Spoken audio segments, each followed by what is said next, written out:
ஒன்று வெண்மையான புறாக்கள் தங்குத இடம். ரெண்டாவது இடம் அமைதியான இடம், இறைச்சல் இல்லாமல் சச்சரவு இல்லாமல் சண்டை சச்சரவு, அதுக்காக சத்தமே இல்லாத இடம் இல்லை, சண்டை சச்சரவு இல்லாத இடம், அமைதியான இடம்.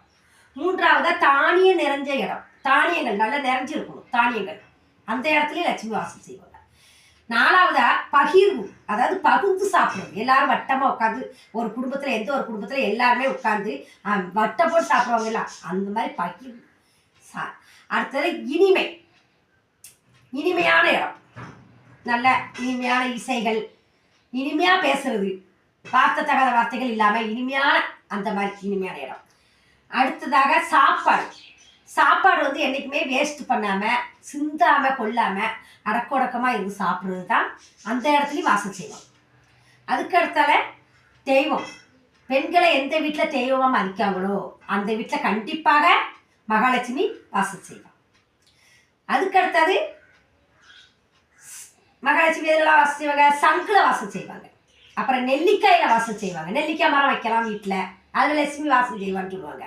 அதுக்கப்புறம் கோமியம், மாடு தொழு, மாடு வளர்க்குற இடம் அந்த இடத்துல. அதுக்கடுத்தால தாமரை மலர், கண்டிப்பாக தாமரை மலர் உள்ள இடத்துல இருக்கிற இடத்துல லட்சுமி வாசம்.